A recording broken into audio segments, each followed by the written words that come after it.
Good morning mga kabisland. So dito po tayo ngayon sa Calawag, Quezon.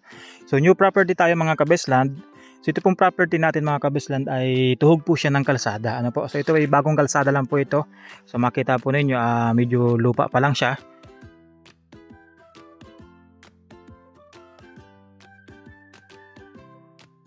So itong property natin mga kabisland is 4 na hektarya.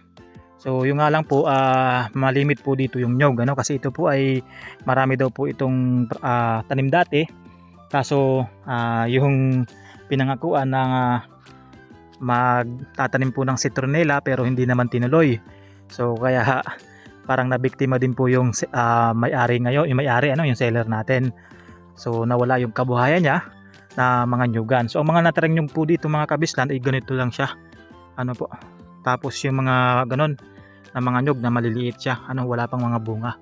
Kasi nga po ay pinangakuan siya ng isang kumpanya ng citronella na hindi naman na after niyang maklearing hindi na po nagpakita. Yan. So kaya reason why binibenta na rin at may edad na rin po yung seller natin. So yan po yung bahay dati nung seller natin. So yan po bali ganito po siya, medyo masukal lang pero ito kasi ay maganda naman yung area din dito.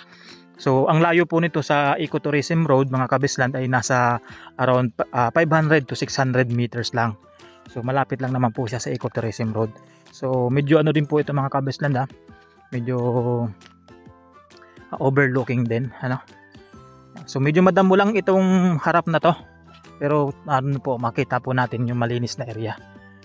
So may pantay naman siya, may slope din. So ito po kasama na po itong malaking na to, mangga na yan. Tapos yun na po yung property. Yan, napakaganda.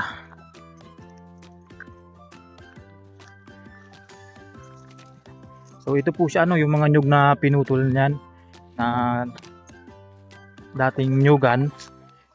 Po ngayon ay wala na. So ang mga natirang nyug po ay ganito na lang, yung mga hindi pa namumunga. Even po yung mga kahoy-kahoy po dito, po, yan, so pinutol din kasi nga yun ang pangako sa kanila ng yung company na may citronella. Ayan po.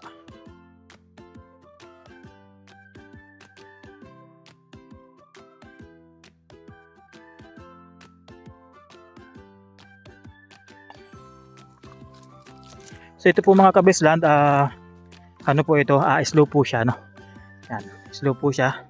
Pero hanggang po yan, hanggang dyan pa po siya. Sa na yan. Yung mga nyug na po doon, hindi na yun masyadong kasama.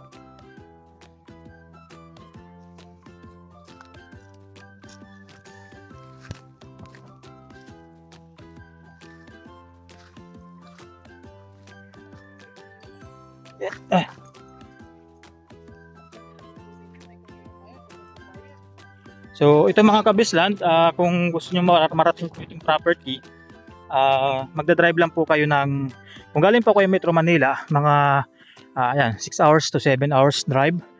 Po. Then, so kung sa Jollibee Calawag po tayo mag-meet up, from Jollibee Calawag, mag-drive po tayo ng mga 15 minutes along the highway. Then, mayroon po dong simbahan. Yun, so may papasok po doon na Ecotourism Road, so magdadrive lang po tayo ng mga around mga 25 to 30 minutes sa Ecotourism Road. Po. So yun, bumabagal nga lang po dahil sa yun, on process pa rin po yung construction kasi nung Ecotourism Road. So mayroong siyang mga area na medyo rough road po siya, Yan, ito po siya medyo maganda naman po itong area mga kabisland. So kung gusto niyo magbahay ay dito, pwede kayo magbahay po dito o kaya doon sa kabilang kalsada na 'yon. Yan, so yan siya, medyo overlooking po siya. So sariwa din po yung ng hangin pasok ng hangin. So ito po pwede na po ninyo itong yun, taniman po ninyo ng mga kamote, po ng kangus o ng kamuting kahoy, mga root crops. Yan. So yan, pwede rin naman kayo magtanim po ng panibagong nyug. Po. Ayan, di pa pang mga bungang kahoy. So ang sabi ng kapatid po nung seller, po. So po siya, yung mangga po na yon, yung malaki na yon, mangga. Unahan pa po nun yung boundary po ng property. So hindi nakasama yung mga nyug na doon, ano po, sa likod. Yan, nandun na po yung hangganan. So sayang lang po talaga kasi siyempre yan mga pinutol po na nyug na hindi naman na napakinabangan yung lupa. So sa mga kabislan po natin na gusto po ng murang property, yan, medyo malaki na property, tapos tabing kalsada, yan, pwede nyo po itong i-consider, pwede nyo pong tingnan. So ang natira pong mga puno dito mga kabislan, mga mangga.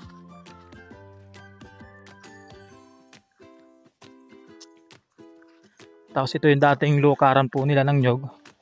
So syempre hindi na nga nagagamit kasi wala naman ng lulukarin at na ano na po siya, na clearing na.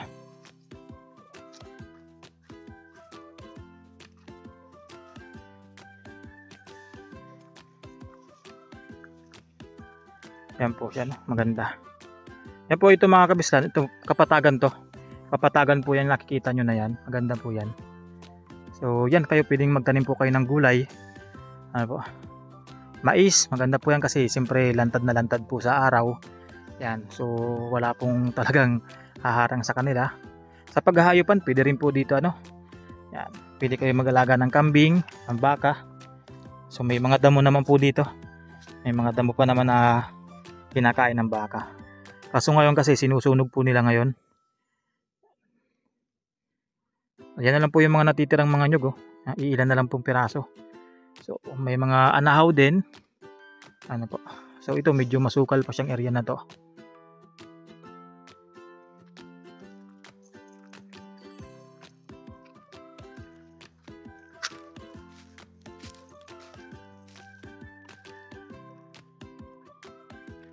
Dito ang ginagawa po nila ngayon mga kabislan, ayan, nag-uuling sila dito ito po ulingan po nila itong area na to. Dito sila nag-uuling. So yun, para napapakinabangan pa din naman yung mga natitira na kahoy. Yung tulad mga ganito dito, yan, mga kahoy na ganyan. Napapakinabangan pa na, napagkakakitaan pa man din.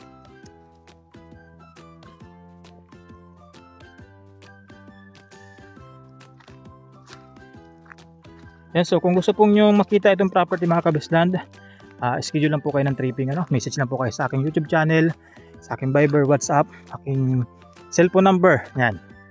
Pwede po kayo magtawag doon, mag-text, and pwede po kayo mag-private message sa aking FB account. Ano po? Yan.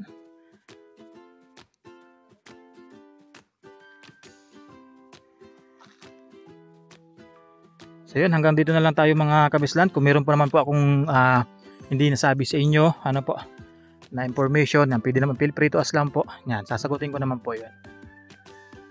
Regarding po pala sa kuryente, malimutan ko lang. So doon na po yun sa Ecotourism Road, yung kuryente. Nandun po kasi yung papuntang Ecotourism Road. Yan.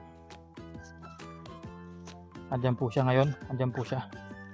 So yan, mga 500 to 600 meters lang naman po yung layo po dito sa property na to.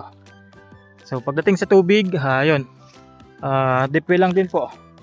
So sa part ng baba po dito, meron daw po yung mga bukal. So pwede na po natin pwede tayo doon mag deep well. Pero kung gusto po ninyo na maggawa ng bahay dito sa area na to, mas maganda doon sa yung dito po sa likod ng puno na to. Ang ganda po dyan ng bahayan. So overlooking din po siya.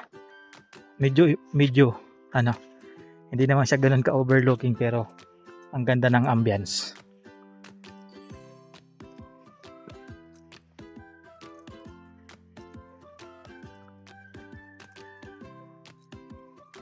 Yan, so yan po yung nakakapanghinayang lang na area talaga. Pero kung kayo po kaya nyong buhayin itong property na to, yan, so malay nyo 3 to 5 years from now, napakaganda na nito ulit. So yun, hanggang dito na lang tayo mga kabisland. God bless po sa lahat at ingat po palagi.